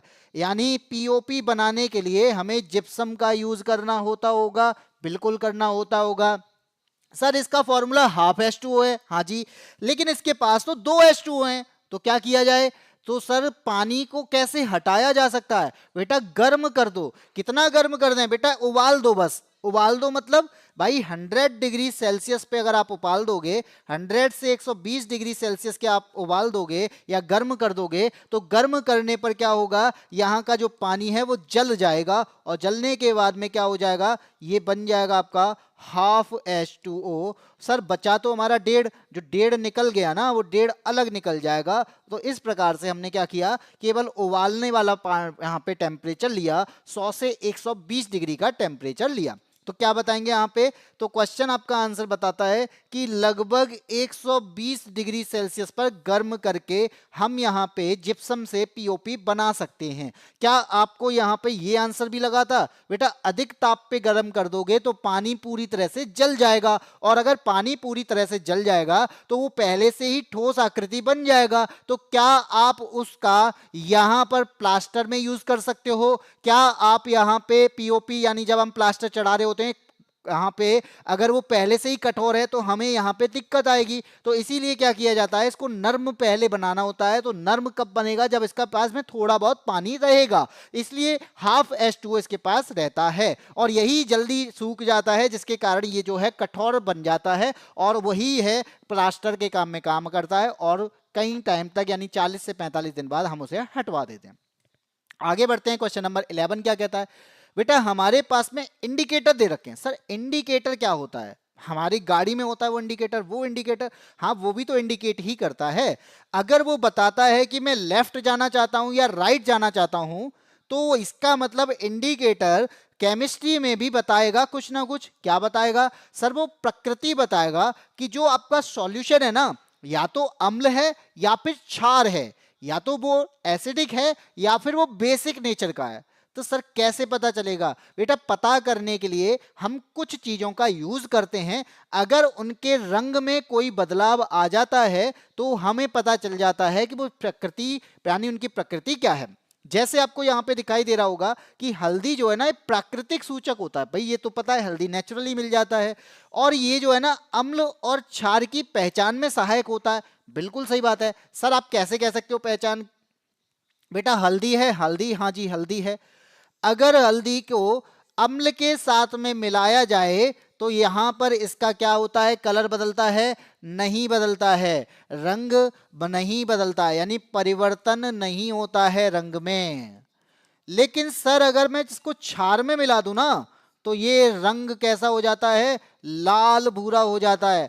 अगर आपने खाना खाया हो और कभी आपके कपड़े पर हल्दी का दाग लग गया हो, तो क्या होता है कि अगर मैं उस पर साबुन घिस दूं, यानी कपड़े धोने का साबुन घिस दूं जो कि एक क्षार होता है, तो आप यहां पे क्या कहोगे, तो आपका वो दाग पीला हुआ करता था लेकिन अब वो लाल हो चुका है, क्योंकि वो किससे साथ मिल गया, वो यहां पर मिल गया एक क्षार के साथ में। तो जब क्षार के साथ मिलेगा तो लाल भूरा रंग लेगा, अम्ल के साथ में कोई क्या होगा, कोई परिवर्तन नहीं होगा। लेकिन सर पहला पॉइंट आपका सही है, तो दूसरा क्या है, फिनोप्थिलीन की बात करते हैं। सर फिनोप्थिलीन प्राकृतिक नहीं भैया, इसको बनाना होता है, और ये क्षार को बताता है। क्यों सर, क्षार को क्यों बताता है, अम्ल को क्यों नहीं बताता, बेटा जब इसको मिलाते हैं ना, तो अम्ल के साथ में ये क्या करता है, रंगहीन हो जाता है। क्या हो जाता है, रंगहीन होता है। लेकिन जैसे ही इसको क्षार के साथ में मिला देते हैं, क्या होगा, क्षार के साथ में मिला देते हैं तो ये कैसा हो जाता है, ये हो जाता है पिंक यानी गुलाबी। तो ये भी बात मुझे लगता है सही है। तो इसका मतलब सर दोनों कथन सही हैं, और यहां पर ऑप्शन नंबर सी कही हो जाएगा। तो इस प्रकार से आपका आंसर क्या हो जाएगा, ऑप्शन नंबर सी। तो सभी लोग कमेंट करो, सैड बॉय कह रहे हैं, बेटा सैड बॉय की बातें मान लो, कमेंट कर सकते हो। यहाँ पे कमेंट करने की मना नहीं है, यहाँ पे बस एक्स्ट्रा फालतू वाली बात की मना मैं कर सकता हूं, लेकिन पढ़ाई से रिलेटेड है तो बेटा कमेंट कर सकते हो, ऐसा कुछ दिक्कत नहीं है। कमेंट करने से मुझे भी पता चल जाएगा और मैं भी और इंटरेस्ट के साथ में पढ़ाने की कोशिश करूंगा। आप चाहते हैं कि आपको क्लास इंटरेस्ट में मिले, तो बेटा तभी मिल पाएगी जब आपके कमेंट होंगे, क्योंकि मैं यहाँ पे पढ़ाने आया हूँ और आपके 2-4 कमेंट देख के मैं भी खुश हो सकता हूँ, मुझे भी चीजें पता चलेंगी तो मैं भी उसका रिप्लाई करने की कोशिश करूंगा। इतना ही तो कर सकता हूँ। चलिए कोई बात नहीं है, तब बढ़ते हैं क्वेश्चन नंबर 12 की ओर। निम्नलिखित में से कौन सा यौन संचारित रोग बैक्टीरिया के कारण होता है, यानी इनमें से सर कौन सी बीमारी एसटीडी है, यानी सेक्सुअली ट्रांसमिटेड डिसीज है, जो किससे होती है, वो बैक्टीरिया से होती है। इसका मतलब सर यहाँ पर वायरस से भी हो जाती है, बिल्कुल वायरस से भी होती है। तो आपने यहाँ पे कई सारी बीमारियां सुनी होंगी, आपने एड्स का नाम सुना होगा, हाँ सुना है सर। सर वो वायरस से होता है, हाँ जी होता है। कौन से वायरस से होता है? HIV वायरस से होता है। तो इसका मतलब क्या है कि यहाँ पर बैक्टीरिया, वायरस, प्रोटोजोआ से भी सेक्सुअली ट्रांसमिटेड डिसीज बनती हैं, बिल्कुल बनती हैं। इसी के साथ में हमारे पास में गोनोरिया, सिफिलिस और ये दोनों हैं, और हमारे पास एक अलग बीमारी है वॉट्स के नाम से। तो जब आप यहाँ पे बताएंगे, गीता देवी जुड़ चुकी हैं, गुड आफ्टरनून। गीता कहाँ थी अब तक पता नहीं भाई, उन्हें पता होगा, हमसे कहाँ पूछ रहे हो। तो यहाँ पे जब हम बात करेंगे, ये जो वर्ड्स है ना, वर्ड्स, ये वर्ड्स जो है ये वायरस से होता है, जिसे कहते हैं HPV वायरस। कौन सा वायरस? HPV, ये वायरस होता है। और अगर ये वायरस से हो रही है सर, ये आंसर तो नहीं होगा। क्यों नहीं होगा सर? बैक्टीरिया पूछा है। तो आप यहाँ पे क्या बताओगे? सर वायरस है ह्यूमन पैपिलोमा वायरस, ठीक है, HPV बोलते हैं। सर गोनोरिया और सिफिलिस, बेटा ये दोनों ही STD हैं, और अगर STD हैं तो सर ये किससे होती हैं? बैक्टीरिया से होती हैं। तो आप यहाँ पे क्या कहोगे? सर गोनोरिया जो है ना, गोनोरिया, हाँ जी गोनोरिया है, ये निसेरिया से होता है। सर निसेरिया क्या है? ये इसका बैक्टीरिया का नाम है, ठीक है, इस बैक्टीरिया का नाम है निसेरिया गोनोरिया बैक्टीरिया। तो इस प्रकार से आप कह सकते हो कि हमारा आंसर जो है सर ए ऑप्शन सही होना चाहिए। लेकिन एक सेकंड, क्या भाई, कि जो सिफिलिस है ना, सिफिलिस, ये भी बैक्टीरिया से होता है। कैसे होता है? बैक्टीरिया से होता है, और ये होता है ट्रेपोनेमा। ये बीमारी जो होती है वो ट्रेपोनेमा से होती है। और यहाँ पर ये भी क्या है? ये भी बीमारी आपकी बैक्टीरिया से होने वाली बीमारी है। तो आप यहाँ पे क्या कहेंगे? सर इसका मतलब ये दोनों ही सही हैं। ऐसी स्थिति में हमारा ऑप्शन नंबर जो है सी सही होना चाहिए। हाँ जी बिल्कुल सही हो जाएगा, ठीक है। आगे बढ़े, अगले क्वेश्चन पे आते हैं। क्वेश्चन नंबर 13 क्या कहता है बेटा? 13 यहाँ पे कहता है कि हमारे पास में ना दो कथन दे रखे हैं, ठीक है सर दे रखे हैं, क्या करें अब इसका? अब इसमें ये बता दो कि इनमें से कौन सा सही है, या फिर कौन से सही है। कौन सा सही है तो एक होगा, कौन से सही है तो कोई दोनों ही सही होंगे। तो आप यहाँ पे क्या कह रहे हैं? कह रहे हैं उत्तल दर्पण वास्तविक प्रतिबिंब नहीं बना सकता है। बेटा अगर आप उत्तल दर्पण की बात करेंगे तो उत्तल दर्पण इस प्रकार का होता है, और इस प्रकार का अगर होता है तो सर यहाँ पे क्या होता है कि जब किरणें आती हैं तो ये डाइवर्ज हो जाती हैं। हाँ जी सर ये बात तो आपने सही बताया कि डाइवर्ज हो जाती हैं, और जब किरणें डाइवर्ज होंगी तो ये क्या है? ये फोकस पे मिलेंगी? नहीं मिलेंगी। तो सर मिलते हुए प्रतीत होंगी। हाँ जी, इस फोकस पर मिलते हुए प्रतीत होती हैं। और जब भी कोई चीज मिलते हुए प्रतीत होती है तो सर वो आभासी प्रतिबिंब बनाएगी। कैसा बनाएगी? आभासी प्रतिबिंब बनाएगी। ये कह रहा है वास्तविक प्रतिबिंब नहीं बना सकता। कहीं ना कहीं सर ये बात सही है, क्योंकि आभासी प्रतिबिंब बनाता है, और आभासी प्रतिबिंब जो होता है वो सीधा और छोटा बनता है। तो पहला हमारा कथन सर आपने जो बताया वो सही बताया है, ठीक है। दूसरा कहता है अवतल दर्पण सौर भट्टी में प्रकाश को एक स्थान पर केंद्रित करने में उपयोग किया जाता है। भाई अवतल दर्पण जो है, यहां पर कैसा लेंस है, कैसा दर्पण है? तो मैंने ये दर्पण बना दिया अवतल, और यहां पे क्या करेगा? ये जो है जैसे ही मैं इस पे प्रकाश की किरणों को लेके आऊंगा समानांतर, तो ये फोकस पर केंद्रित कर देगा। और ये फोकस पर अगर केंद्रित कर रहा है तो इसका मतलब क्या है? यहाँ पे मैं सोलर कुकर रख सकता हूं, और सोलर कुकर को गर्म कर सकता हूं। किसके कारण? क्योंकि सारा प्रकाश मैंने इस जगह पे ले आया। इसका मतलब सर भाई ये वास्तविक प्रतिबिंब बनाएगा। और वास्तविक प्रतिबिंब कैसा होता है बेटा? उल्टा होता है। और उल्टा होगा तो यहां पर बड़ा प्रतिबिंब भी बनता है और छोटा प्रतिबिंब भी बनता है। आपका पूछा गया है केंद्रित कर रहा है। भैया एक चीज सोचो, ये आपकी किरणें आ रही थी ऐसे, ये ने इसने तो डाइवर्ज कर दिया। इसने क्या कर दिया? इसको इतना मोड़ दिया कि ये फोकस से होते हुए जाएगी ही। इसलिए क्या है? दोनों कथन हमारे सही हो जाएंगे। ऑप्शन नंबर सी यहां पर सही हो जाएगा। तो इस प्रकार से आपका आंसर क्या है? ऑप्शन नंबर सी आंसर है। तो कितनों का यहाँ पे आंसर सही है? एएसपी तेरे का नहीं पता है, कोई बात नहीं बेटा, तेरे का नहीं पता है, कम से कम तुम आंसर तो बता रहे हो। आंसर नहीं पता है ये बेस्ट चीज है, आप इसे गलत मत समझो। अगर किसी को नहीं पता है तो नहीं पता है, क्योंकि कोई भी ज्ञानी नहीं हो सकता, कोई भी परफेक्ट नहीं हो सकता।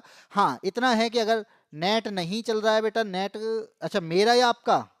मेरा तो चल रहा है, आपका अगर नहीं चल रहा है तो एक बार को उसको दोबारा से ओपन कर सकते हो, दोबारा से बंद करने के बाद ऑन कर सकते हो।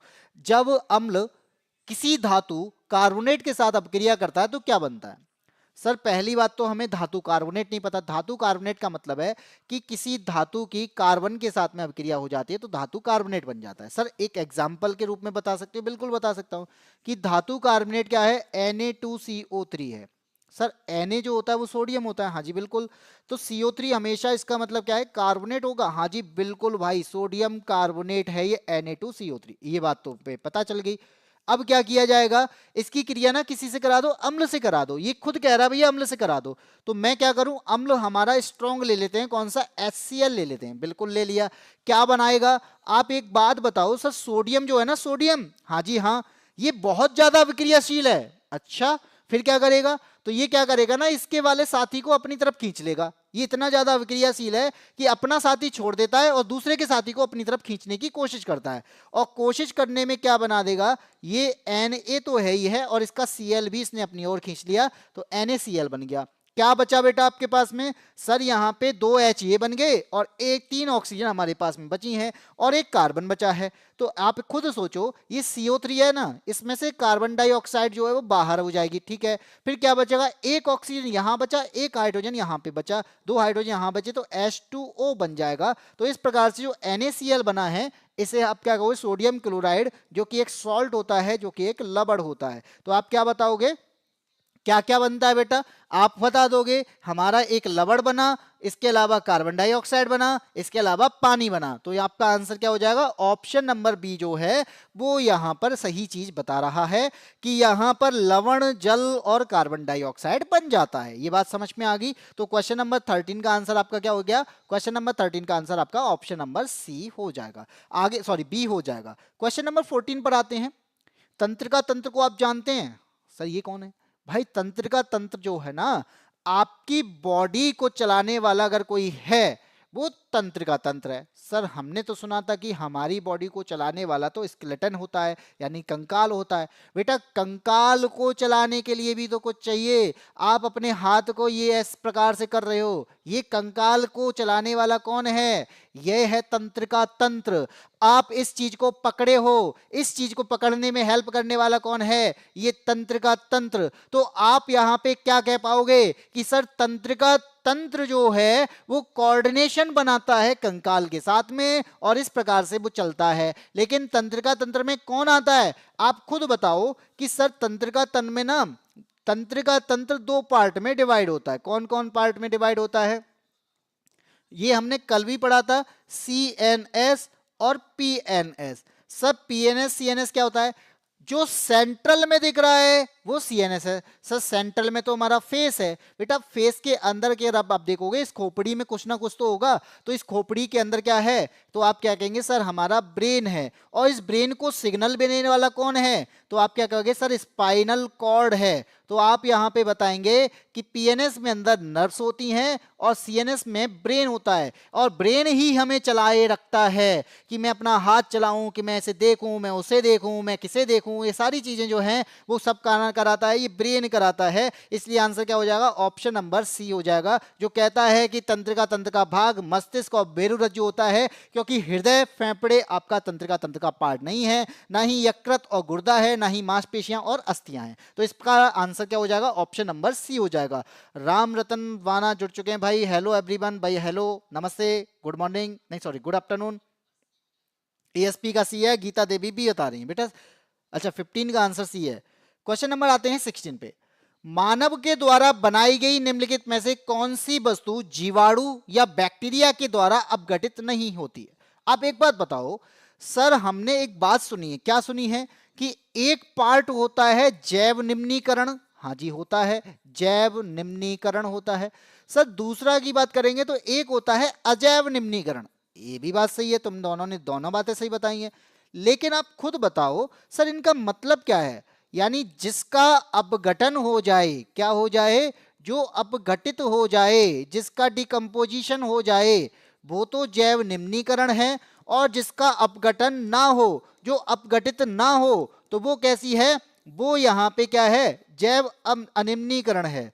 तो आप खुद बताओ कि इनमें से कोई ऐसी चीज है जो सालों साल रह सकती है, तो आप क्या कहेंगे, तो आप यहाँ पे कहेंगे पेड़, सर पेड़ भी यहाँ पे अगर डाल टूट जाती है, पत्तियां टूट जाती हैं, तो धीरे धीरे धीरे करके वो मिट्टी में मिल जाती है, तो यहाँ पे इसका जैव निम्नीकरण हो जाता है। सर फल फ्रूट भी अगर यहाँ पे खराब हो जाता है तो उस पर कीटाणु लग जाते हैं, बैक्टीरिया लग जाते हैं और उस पर फल को खत्म कर देते हैं। तो सर ये भी, क्या प्लास्टिक को कोई बैक्टीरिया खत्म कर देता है? तो आप कहोगे नहीं सर, तो इसलिए इसका आंसर क्या हो जाएगा बेटा, ऑप्शन नंबर बी हो जाएगा। तो आपने यहाँ पे क्या बताया है, राम रतन का आज का रास्ता भूल गए। क्यों भाई, राम रतन कैसे भूल गए यार? आते होंगे, अब ये तो नाम तो नहीं पता लेकिन आते होंगे जरूर, तभी आए हैं। अब आते हैं अगले क्वेश्चन पे, क्वेश्चन नंबर 17। क्वेश्चन नंबर 17 यहाँ पे क्या कहता है आपसे, ये कहता है ना कि पोटेशियम है, कैल्शियम है और एल्यूमिनियम है, ठीक है सर, ये अभिक्रियाशीलता श्रेणी में सही क्रम में कौन सा है? आप एक बात याद रख लेना कि अगर पोटेशियम बोल दिया ना किसी ने, तो सबसे ज्यादा अभिक्रियाशील कोई अगर है तो पोटेशियम है। कौन है? पोटेशियम है। तो आप एक चीज तो याद कर लो कि पोटेशियम सबसे ज्यादा क्रियाशील है, ना तो ए आंसर होगा ना ही बी आंसर होगा। अब आते हैं इस श्रेणी को ऊपर, अगर आपने इस चीज को याद कर लिया है ना, तो पोटेशियम सबसे ज्यादा अभिक्रियाशील होता है, उसके बाद आपका सोडियम होता है, इसके बाद आपका लिथियम होता है, इसके बाद कैल्शियम होता है। तो आप बताओ सर, कैल्शियम दिया है, हाँ जी, तो यहां पर कैल्शियम ज्यादा अभिक्रियाशील होता है एल्यूमिनियम की अपेक्षा में, जो कि आप यहां पे देख पा रहे होगे। तो ये गया आपका एल्यूमिनियम, ये गया आपका कैल्शियम और ये गया आपका पोटेशियम, और यही चीजें पूछी हैं। तो आपका आंसर कौन सा होगा? ऑप्शन नंबर सी हो जाएगा कि कैल्शियम जो है वो एल्यूमिनियम से ज्यादा अभिक्रियाशील होता है और आपका पोटेशियम सबसे ज्यादा अभिक्रियाशील होता है, सक्रियता श्रेणी में सबसे ऊपर रखा जाता है। ये बात समझ में आ गई? तो क्वेश्चन नंबर 17 का आंसर हो जाएगा ऑप्शन नंबर सी। पता नहीं है, ठीक है बेटा, नहीं पता है, बता तो दिया। आगे बढ़ते हैं, क्वेश्चन नंबर 18 पे आते हैं। अब फिर बात आ गई मस्तिष्क की। मस्तिष्क का कौन सा भाग अनैच्छिक क्रियाओं को नियंत्रित करता है? बेटा अनैच्छिक क्रियाएं क्या होती हैं? तो बेटा अनैच्छिक क्रियाएं होती हैं जैसे आपको किसी को देखकर तो नहीं, लेकिन किसी खाने को देखकर आपके मुंह में लार का आना, ये आप चाहते हैं कि आ जाए? आ जाती है ना। आपका ब्लड प्रेशर का कंट्रोल जो रहता है, क्या आपके हाथ में है कि नहीं आज बीपी हाई कर देंगे, आज बीपी लो कर देंगे? क्या आपका हार्ट जो है, इसका जो मोशन रहता है, ये आपके हाथ में है? नहीं भाई। क्या आप जो सांस ले रहे हैं, ये सांस लेना आपके हाथ में है? नहीं भाई। तो इसका मतलब सर, जितनी भी ये अनैच्छिक क्रियाएं चल रही हैं, इसका हमारा जो मस्तिष्क का कोई ना कोई एक ऐसा पार्ट है जो इसे कंट्रोल करता होगा। तो आप यहां पे क्या बताएंगे? यहां पर बताया है, एएसपी ने आंसर दिया है ऑप्शन नंबर बी। तो बेटा यहां पर याद रखना, ना ही सेरिब्रम है ना ही सेरिबेलम है, यहां पर जो आंसर होगा वो होगा मेडुला ऑब्लांगेटा। ये मेडुला जो पार्ट है, ये अनैच्छिक क्रियाओं को कंट्रोल करता है। सर फिर हम जो हाथ हिला रहे हैं, ये तो हमारी इच्छा से हिल रहा है, हम इसे देखना चाह रहे हैं तो हमारी इच्छा से देख पा रहे हैं, हमारे हाथ में हम चलना चाह रहे हैं, मैं तो आगे बढ़ गया, ये तो मेरी इच्छा से है, मैंने इसे उठा के ऊपर उठा लिया, ये मेरी इच्छा से है। तो ये सारी इच्छाएं कौन पूरी कर रहा है? तो बेटा ये इच्छा पूरी करने वाला कौन है? ये सेरिब्रम है। ये ऐच्छिक क्रिया को कंप्लीट करता है, यानी आपकी इच्छा से अनुसार जो चीजें होती हैं वो ऐच्छिक क्रियाएं आपकी किसके अंदर आती हैं? सेरिब्रम के अंदर आती हैं। आपका जो बुद्धि वाला पार्ट है ना, जो कहते हैं ना मेरा आईक्यू, यानी आईक्यू की बात की जाएगी, ये आपका इसी सेरिब्रम के अंदर आता है। आप जो तर्क लगाते हो ना, किसी भी चीज में जो तर्क लगाते हो, वो इस सेरिब्रम के अंदर आते हैं। आपको कोई याद रह गया है ना, आपको सब्जेक्ट तो याद नहीं होते, लेकिन आपको कोई याद रह गया है ना, वो भी आपका सेरिब्रम की वजह से है। यही है सेरिब्रम जो किसी को याद रखे रहता है। इसी के लिए आपका क्या हो जाएगा? सेरिब्रम आपका ऐच्छिक क्रियाओं को, तर्क को, स्मृति को कंट्रोल करता है।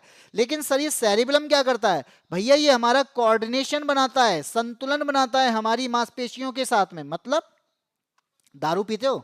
हाँ जी पीते हो ना। तो पीने के बाद में क्या होता है? सर हम संतुलित नहीं रह पाते। संतुलित नहीं रह पाते मतलब हम पैर यहां रखते हैं, गिर नाले में जाते हैं, तो फिर कोऑर्डिनेशन खराब हो जाता है। तो दारू पीने के बाद में सर क्या होता है? ये सेरिबेलम अफेक्ट कर जाता है, क्योंकि बॉडी का संतुलन बनाने का काम इसका है। अगर आप नहीं पीते हैं तब भी सर हम ऐसे गिर जाते हैं। हाँ बिल्कुल, आपका संतुलन हिला हुआ है। सर ये थैलेमस क्या करता है? बेटा जो आपके हाइपोथैलेमस की अगर मैं बात करूं ना, तो जो आपके मन में किसी को लेके जो भावनाएं आ रही हैं, किसी को लेके जो आपकी संवेदनाएं आ रही हैं, किसी को लेके आपके जो इमोशंस जाग रहे हैं, ये सब थैलेमस हाइपोथैलेमस का काम होता है। यही है जो किसी व्यक्ति को देखकर हमारे मन में लाखों ख्याल लेके आ जाता है और हम उसके साथ में अपना फ्यूचर देखने की सोचने लग जाते हैं। यही है जो हाइपोथैलेमस करता है। फालतू में आपने हार्ट को बदनाम कर रखा है, जिसका काम केवल ब्लड को पंप करना है कि वो मेरे दिल में रहता। नहीं भैया, सब दिमाग का पार्ट है। जितनी भी चीजें हैं सब दिमाग कंट्रोल करता है। तो आपकी इमोशंस, आपकी संवेदनाएं, आपके प्रेरणाएं, संकेत, जितनी भी आपके सब चीजें हैं वो सब आपका हाइपोथैलेमस करता है। इसलिए यहां पर आपकी ये चीजों के लिए आएगा हाइपोथैलेमस। ठीक है, तो अनैच्छिक क्रिया के लिए हो गया आपका ऑप्शन नंबर सी। अब बात करते हैं सर, हमने ना आकाश की बात की है, लेकिन जब हम सर स्पेस को देखते हैं तो कई जगहों पर ये काला दिखाई देता है। हाँ जी बिल्कुल। दिन के टाइम पे देखते हैं तो ये नीला दिखाई देता है। बहुत अच्छी बात है। सर कभी कभी ना जब शाम का टाइम होता है ना, तो इसका कलर जो है ना कभी कभी ना ऑरेंज से ऐसा दिख जाता है। हाँ जी बिल्कुल, ऐसा भी होता है। सर सूर्य जब उग रहा होता है ना, सूर्य जब उदय होता है तब सूर्य लाल कलर का दिखाई देता है। सूर्य जब छिप रहा होता है तब लाल कलर का दिखाई देता है। सर ऐसा क्या है कि इसके कलर बदल रहे हैं? इंसानों की तरह यहाँ पे कलर जो है अलग अलग दिखाई दे रहे हैं। है कि इंसान के चेहरे के भी 10 कलर होते हैं, तो ऐसे ही क्या है यहाँ भी कलर दिखाई देते हैं। तो बेटा याद रखना कि आकाश का जो रंग है वो नीला दिखाई देने का कारण क्या है? जब सूर्य की किरणें वायुमंडल में प्रवेश करती हैं तो हमारे आसपास ना छोटे छोटे छोटे छोटे हवाओं के कण होते हैं, सूक्ष्म कण होते हैं। इनसे जब प्रकाश टकराता है प्रकाश फैल जाता है, और प्रकाश का फैलना क्या कहलाता है? प्रकाश का प्रकीर्णन कहलाता है, स्कैटरिंग ऑफ लाइट कहलाता है। और जब प्रकाश फैलता है, जिस कलर का प्रकाश ज्यादा फैलेगा वैसा ही हमें वो एंट्री, वहां पर वो चीज वैसी ही दिखाई देगी। तो यहां पर आंसर क्या हो जाएगा? ऑप्शन नंबर बी बन जाएगा। ठीक है, कोई फ्रेंड बनेगा भाई, यहाँ पे फ्रेंड बनाने आए हो, पढ़ाई करने नहीं आए हो। ठीक है भाई, फ्रेंड बन सके तो बना लो, हमें क्या है। क्वेश्चन नंबर 20 की तरफ जाते हैं। 20 कहता है एनोडाइजिंग प्रक्रिया मुख्य रूप से किस धातु की कोटिंग के लिए उपयोग की जाती है? आपने देखा होगा कि हमारी जो धातुएं हैं ना, ऑक्सीडेशन के साथ में यानी ऑक्सीजन के संपर्क में आते हैं, नमी के संपर्क में आते हैं, तो इन पर क्या हो जाती है? एक कोटिंग अपने आप जमा हो जाती है, जिसे हम कभी कभी जंग लगना भी कहते हैं। अब जंग तो सर लोहे में लगती है, हाँ जी लगती है, लेकिन एल्यूमिनियम में भी क्या होता है? ऑक्सीडेशन से चीजें खराब हो जाती हैं। फिर क्या किया जाए? तो ऐसा करते हैं कि एक प्रोसेस लेते हैं, कि ऐसी प्रोसेस जिसका इलेक्ट्रोकेमिकल किया जा सके, जहां पर धातु की जो परत है उसको टिकाऊ बनाया जा सके, उसे संरक्षित किया जा सके, उसे सजावटी किया जा सके, उस पर अच्छे कलर किए जा सके। तो क्या कर दे? एल्यूमिनियम को इलेक्ट्रोलाइट में रखकर उस पर विद्युत धारा प्रवाहित कर दो, और उस पर क्या हो जाएगी? एक मोटी परत जमा हो जाएगी, और मोटी परत जो जमा हो जाएगी वो उसे मजबूत बनाने का काम करेगी, क्योंकि यहाँ पे एल्यूमिनियम का ऑक्साइड बन जाएगा। और मजबूत मोटी परत बनने के बाद में वो बहुत, जहां पर इसको जंग लगने से भी बचा सकते हैं। सर लोहे में भी तो जंग लगती है बेटा, इस पर किया जाता है गैल्वनाइजेशन। ये क्या होता है बेटा? इस पर जिंक की परत चढ़ाई जाती है। तो जब जैडन की परत चढ़ाई जाती है लोहे पर तो उसे गैल्वनाइजेशन कहते हैं। और जब हम एल्यूमिनियम पे ऑक्सीडेशन की यानी जब यहाँ पे धातु की सतह को ऑक्सीडाइज करने की कोशिश करते हैं, यानी एल्यूमिनियम का ऑक्साइड की परत चढ़ाते हैं, तो वो एनोडाइजिंग कहलाता है। ठीक है, तुमने उस क्लास में कोई फ्रेंड नहीं बना पाए भैया? फ्रेंड किस क्लास में भाई? दूसरी क्लास में के भी फ्रेंड बनाने आते हो, हजारों में आते हैं बेटा। पता नहीं, यहाँ पे हमारी भाई हजारों वजारों वाली बात नहीं है, लेकिन हम यहाँ पढ़ाते हैं, हमें इतना पता है। और बाकी के लोग जो हैं वो जुड़ते हैं, और जिन्हें अच्छा लगता है कम से कम वो तो जुड़ता ही है। हमारा यहाँ पे कोई ऐसा उद्देश्य नहीं है कि आप करोड़ों लाखों स्टूडेंट केवल एक ही प्लेटफॉर्म पे हो, आपको जहाँ पे अच्छा लगता है आप वहाँ पे पढ़ते हैं। लेकिन मैं यहाँ पे पढ़ाता हूँ, तो बेटा मेरी क्लास में कम से कम इतना तो फोकस रहना चाहिए कि आप उसके कमेंट आंसर दे सकें, और आप यहाँ पे अपनी चीज़ों को शेयर कर सकें, और आप अपनी चीज़ों को जब पूछें यानी कोई डाउट है तो मैं उसे क्लियर करने की कोशिश कर सका हूँ। ठीक है, इतना तो कर सकते हैं। Question number 21। लेकिन एक चीज मैं बता दूं कि भले ही आप कहीं पर भी पढ़ते हो, मैं उसकी कोई भी ये नहीं कहूंगा, सब अपनी अपनी मेहनत कर रहे हैं, सब अच्छा पढ़ाने की कोशिश करते हैं, सब अपने तरीके से चीज़ों को हैंडल करने की कोशिश करते हैं। लेकिन मैं यहाँ पे जो आपको चीज़ें प्रोवाइड कर रहा हूँ, तो मैं आपको ये कहूँगा कि ये वो क्वेश्चंस हैं जो आपके ग्रुप डी के एग्जाम में पूछे जा रहे हैं। मैं यहाँ पे किसी भी बुक के उठाकर कोई क्वेश्चन नहीं लेके आ रहा हूँ, मैं वही क्वेश्चन आपके सामने लेके आ रहा हूँ जो वास्तव में एग्जाम में पूछे गए हैं। जैसे ही आपका रिजल्ट आता है तो रिजल्ट आने के बाद में आप भी एग्जाम दे के आ रहे होंगे, तो जो बच्चा एग्जाम दे के आता है तो वो भी यहाँ पर आने के बाद में इतना तो कह सकता है कि बेटा सर हमारा ये फंसा था, यहाँ पर इतना क्वेश्चन आया था। ये जो है सारी चीज़ें वो ग्रुप डी के एग्जाम से रिलेटेड हैं। तो आप, मैं कहना यही चाहता हूँ कि अगर आपको अच्छी तरीके से पढ़ाई करनी है तो चीज़ों को तरीके से पढ़ लो, कोई दिक्कत नहीं है। चीज़ें बाद में कैसी होती हैं, लेकिन अगर आपने पढ़ लिया तो मुझे लगता है कि आप अपनी जॉब तक आप अपने लक्ष्य को प्राप्त कर लेंगे, और उसके बाद में आपको खुद समझ में आ जाएगा कि ये लक्ष्य प्राप्त करने में किसने हेल्प की थी। वो चीज़ आपको बाद में समझ में आएगी। अभी अभी आप लड़कपन में हैं, तो लड़कपन में क्या होता है कि हम बस बातें करते हैं, और बातें करना ही पसंद होता है, तो हम 10 चैनल पर जाने की कोशिश करते हैं, वो अलग चीज़ है। चलिए, निषेचन के लिए परागकण को पुष्प के लिए किस भाग तक पहुंचना पड़ता है?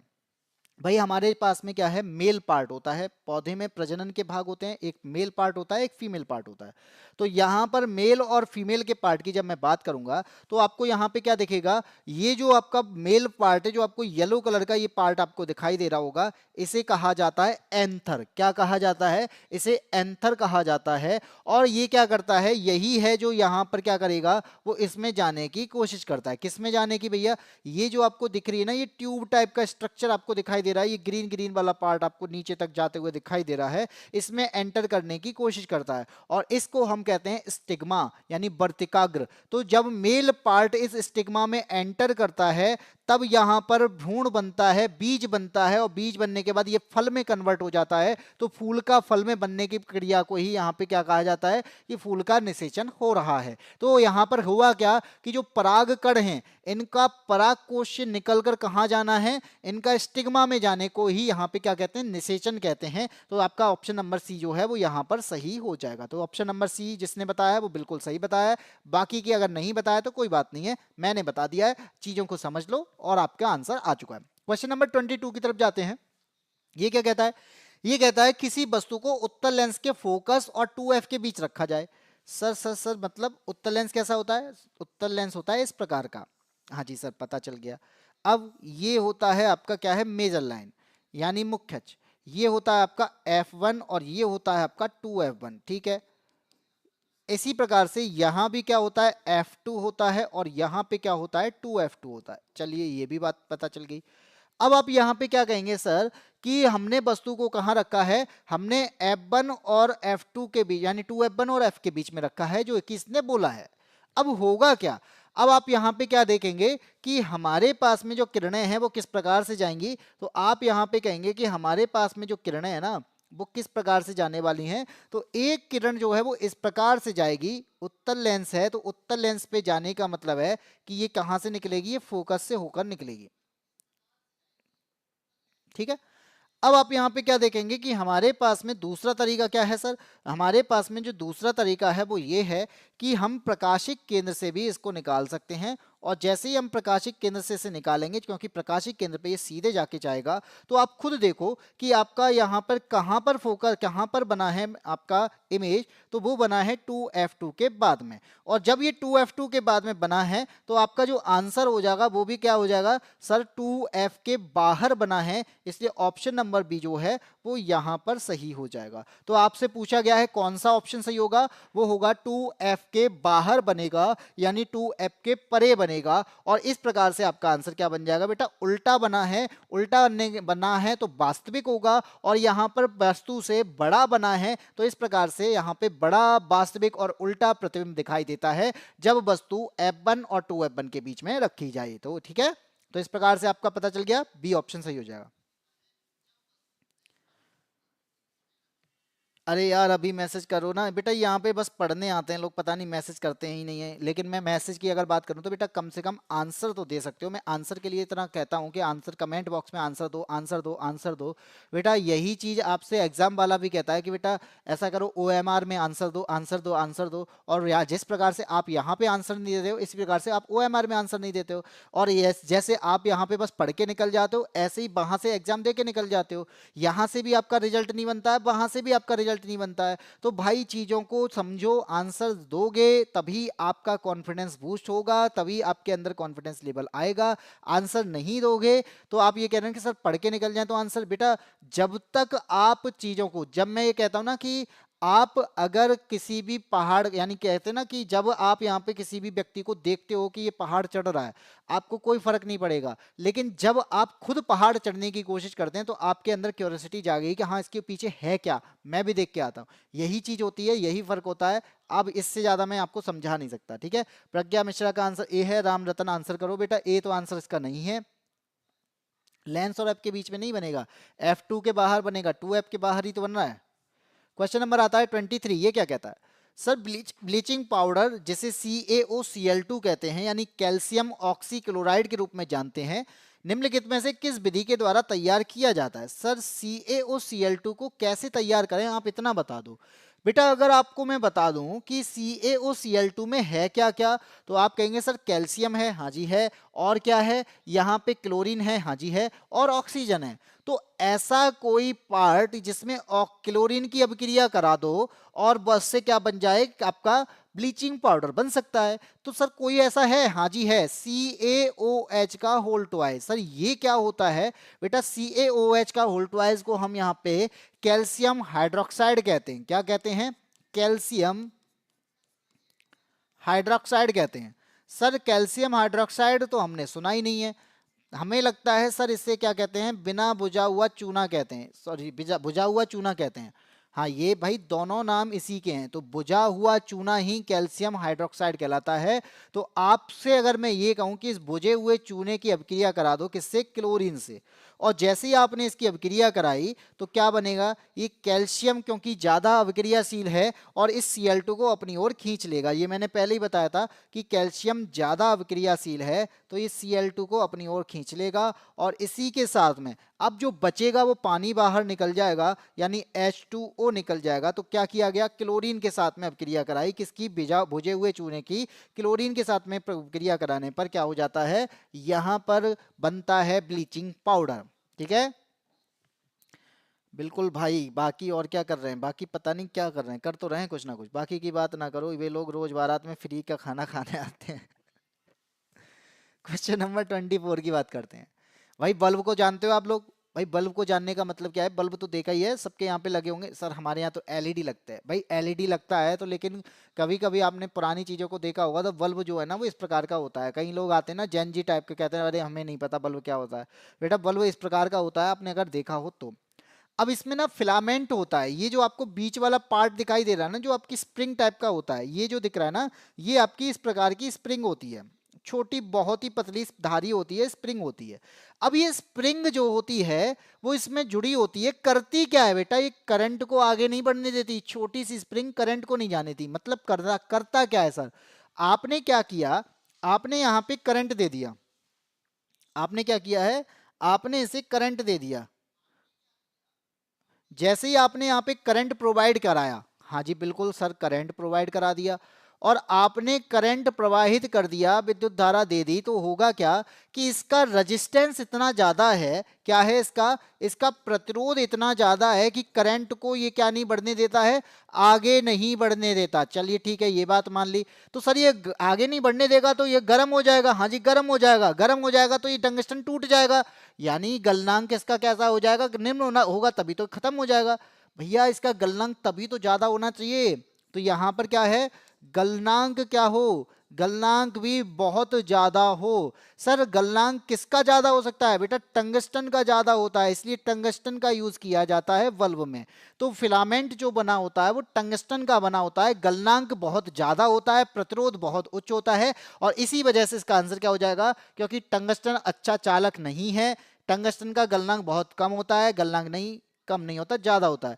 टंगस्टन का गलनांक बहुत अधिक होता है और उच्च ताप पर नहीं पिघलता है। अगर ये पिघल जाएगा तो बल्ब जलेगा नहीं, क्योंकि आपको पता है कि गलनांक हाई है, प्रतिरोध हाई है, तो करंट जब आगे नहीं बढ़ेगा तो ये गर्म हो जाएगा, गर्म हो जाएगा तो हीट उत्पन्न करेगा, हीट उत्पन्न करेगा तो वही हीट आपकी प्रकाश में बदल जाती है। तो बल्ब का फिलामेंट यहाँ पे उसको प्रकाश में बदलवाने में हेल्प करता है, जो कि टंगस्टन से बना होता है। ठीक है, सी आंसर दिया है एएसपी ने। चलिए आगे बढ़ते हैं, क्वेश्चन नंबर आता है 25। जी कहता है कि निम्नलिखित में से कौन सा कारक ऊष्मा ऊर्जा को प्रभावित नहीं करता है। सर ऊष्मा ऊर्जा को प्रभावित करने के लिए हमें क्या पता होना चाहिए जिससे हम चीजों को बता पाए बेटा, आपको अगर फॉर्मूला पता है किसका, ऊष्मीय ऊर्जा का फॉर्मूला पता है, तो आप यहाँ पे क्या कहेंगे सर, ऊष्मीय ऊर्जा का फॉर्मूला अगर आप बता देंगे तो आपको आंसर पता चल जाएगा। कैसे, H बराबर होता है I स्क्वायर RT। सर इससे चीजें कैसे पता चलेंगी भाई, एक चीज बताओ, H क्या है, हीट है, हाँ जी बिल्कुल, जो कि ये कह रहा है ऊष्मीय ऊर्जा को प्रभावित नहीं करता। तो I क्या है, I सर यहाँ पे होता है करंट, हाँ जी, यानी अगर फॉर्मूले में करंट है तो प्रभावित करता है तभी तो है, बिल्कुल सही बात है। आर क्या है यहाँ पे, रेजिस्टेंस यानी प्रतिरोध, और अगर प्रतिरोध यहाँ पे फॉर्मूला में यूज है तो इसका मतलब क्या है, प्रतिरोध भी प्रभावित करता है। सर यहाँ पे टी जो है ना वो टाइम है, तो यहां पर टाइम भी प्रभावित करता है। तो आप यहां पे क्या कहेंगे सर, धारा की दिशा इसमें कहीं पे दी नहीं है, धारा की मात्रा दी है, प्रतिरोध दिया है, समय दिया है फॉर्मूले में, लेकिन धारा की दिशा नहीं दी है, इसलिए ऑप्शन नंबर बी यहां पे सही हो जाएगा कि ऊष्मीय ऊर्जा धारा की दिशा पर डिपेंड नहीं करती है। और 25 का जो आंसर हो जाएगा वो ऑप्शन नंबर बी हो जाएगा। बात समझ में आ गई। इसी के साथ में आते हैं हम अगले क्वेश्चन पे, और ये आज का आखिरी क्वेश्चन है जो क्या कहता है, सबसे पहले उसको समझते हैं। जो कहता है यदि किसी वस्तु पर लगाया गया बल 600 न्यूटन है, क्या है बेटा, यहां पर फोर्स कितना है, फोर्स के लिए कह रहा है बेटा ये 600 न्यूटन है, ठीक है। फिर कहता है क्षेत्रफल पर यह बल लगाया जाता है, जिस क्षेत्रफल पर बल लगाया जाता है वह 0.05 वर्ग मीटर है। तो ए की वैल्यू यहां पे कितनी है, 0.05 मीटर स्क्वायर, ठीक है सर। दाब के बारे में बात कर रहा है। एक बात बताओ सर, दाब का फॉर्मूला है, हाँ जी है, क्या है, P बराबर होता है F अपॉन ए। बेटा सिंपल क्वेश्चन है, इतने सिंपल क्वेश्चन कुछ नहीं हो सकता। क्या, F अपॉन ए है, ए का डिवाइड कर दो F से, आंसर निकल आएगा। क्या है बेटा, F की वैल्यू है सर 600 और ए की वैल्यू है 0.05। अब पॉइंट हटाओगे तो 2 जीरो ऊपर बढ़ जाएंगे, 6 आपका क्या आंसर आएगा, फिर 2 जीरो बढ़ जाएंगे तो यहां पर हो जाएगा आपका 60,000, और 60,000 को 5 से डिवाइड करोगे तो आ जाएगा आपका 12,000। और 12,000 क्या है बेटा, पास्कल है, क्योंकि दाब का मात्रक होता है पास्कल। तो इस प्रकार से आपका आंसर निकल के आ गया ऑप्शन नंबर सी। तो 12,000 पास्कल यहां पे सही हो जाएगा, क्योंकि यहां पर फोर्स और एरिया का हमारे पास में फॉर्मूला P बराबर F अपॉन ए होता है। तो इस प्रकार से हम आंसर निकाल देंगे ये। तो ये था आज का आखिरी क्वेश्चन, और आखिरी क्वेश्चन कंप्लीट होने के बाद में आपको ये क्लास कैसी लगी है ये भी बताइएगा, क्योंकि मैंने आपको बहुत ही इजी तरीके से धीरे धीरे आज पढ़ाया है। वैसे मैं फास्ट मोड पे पढ़ाता हूँ, आज मैंने धीरे धीरे पढ़ाया है, और आपको मुझे लगता है पसंद आई होगी। और क्लास आपको पसंद आई है तो मैं आपको ये कहता हूँ कि अगर आप चाहते हैं कि ग्रुप डी में अच्छा नंबर आए, अच्छा स्कोर करें, 20 से ज़्यादा कर पाएँ, तो आपको ये क्लास देखनी चाहिए, क्योंकि ये मैंने पूरी प्ले बनाई है, और ये प्ले आपकी केवल ग्रुप डी के एग्जाम के लिए है। अगर आप चाहते हैं ग्रुप डी का एग्जाम अच्छा जाए, ग्रुप डी बहुत बेहतरीन जाए, ग्रुप डी में नंबर आ जाएं, साइंस हमारी अच्छी चली जाए, तो आप इस प्लेलिस्ट को देख सकते हैं। क्योंकि यहाँ पे लास्ट की जो क्लासेस हैं, 10 से 12 क्लासेस जो मैंने दी हैं, ये आपकी ग्रुप डी के एग्जाम से रिलेटेड ही हैं, इससे पहले की प्रीवियस ईयर से रिलेटेड है।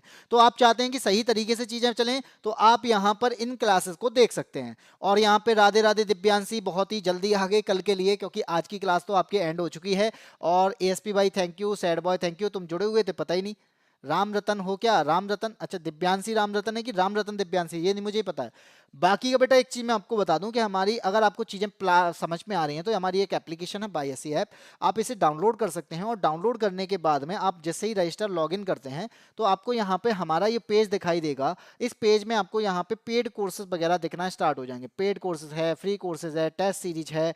आप यहाँ पे देखेंगे, आपको यहाँ पे PDF क्लास नोट्स भी प्रोवाइड किए जाते हैं, जो भी आप खरीदेंगे माई परचेज में आपको दिख जाएगा। बेटा 99 रुपए में आपको यहाँ पे बहुत सारी चीजें प्रोवाइड की जा रही हैं। चाहते हैं पढ़ना तो आप इस क्लास को, इस एप्लीकेशन को डाउनलोड कर सकते हैं। डेमो क्लासेस भी इसमें अवेलेबल हैं, चाहे किसी की भी तैयारी कर रहे हो, होम गार्ड की, यूपीएसआई की, या फिर आप एसएससी की, एसएससी जीडी की, या कांस्टेबल की, किसी की भी तैयारी कर रहे हैं, आपको यहाँ पे फायदा मिलने वाला है। 99 में पूरा कोर्स हम प्रोवाइड करा रहे हैं, ठीक है। आज से इसी के साथ में आज की क्लास में इतना ही। और आपको ये क्लास कैसी लगी है ये बताना। बाकी का आपका कोई डाउट है तो आप हमारे कमेंट बॉक्स में वहां पे बता सकते हैं। जैसे ही क्लास खत्म हो जाएगी उसके बाद में आप कमेंट बॉक्स में बता सकते हैं, ठीक है।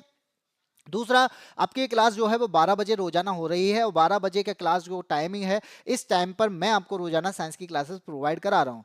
तीसरा यहाँ पे मैं आपको बता दूं कि बेटा ग्रुप डी का जो एग्जाम है 1 तारीख से यानी 1 जनवरी से होने वाले एग्जाम पोस्टपोन कर दिए गए हैं। तो 1 जनवरी से जो एग्जाम थे 16 जनवरी तक उन एग्जाम को पोस्टपोन कर दिया गया है। केवल 8 और 9 तारीख को एग्जाम होगा, बाकी 1 से लेकर 16 तक जिसके भी एग्जाम होने थे वो अब फरवरी में होंगे। जिसके कारण आपको मैं बता देता हूं कि इस क्लास जो है ये क्लास आपके ग्रुप डी के एग्जाम के लिए है, क्योंकि आपके वही क्वेश्चन मैं यहाँ पे करा रहा हूं जो आपके एग्जाम में आ रहे हैं। तो 31 तारीख के बाद में हो सकता है कि ये क्लास को मैं थोड़ा सा पोस्टपोन करूं, क्योंकि वहां पे मैं उन क्लासेस को लेके आऊंगा जो क्लास आपके लिए इंपॉर्टेंट रहनी है। थोड़ा खुशी हुआ किस चीज के लिए? तो मैं आपको यही चीज कह रहा हूं कि बेटा ग्रुप डी का एग्जाम पोस्टपोन कर दिया गया है। अगर आप तैयारी कर रहे हैं और आपका 8 या 9 तारीख में एग्जाम नहीं हो पा रहा है तो आपका फिर फरवरी में एग्जाम होगा, क्योंकि ग्रुप डी पोस्टपोन पूरी तरह से कर दिया गया है। केवल 2 तारीख पर आपका एग्जाम रखा गया है जनवरी में, 8 और 9 को, बाकी सारे एग्जाम पोस्टपोन हैं। अगर आपका 1 या 2 तारीख तक आपका कोई भी एडमिट कार्ड आ जाता है तो इसका मतलब है आपका पेपर 8-9 में होगा। अगर एडमिट कार्ड नहीं आता है तो आपका यहाँ पर जो एग्जाम होगा वो फरवरी में जाकर होगा। ठीक है, इतनी बात आपको अगर समझ में आ गई है तो आज की क्लास में इतना ही रखते हैं। फिर मिलते हैं आपको इसी टाइम पे 12 बजे, और अब रोजाना मेरे साथ में इसी प्रकार से जुड़ते रहिएगा। तब तक के लिए जय हिंद, जय भारत।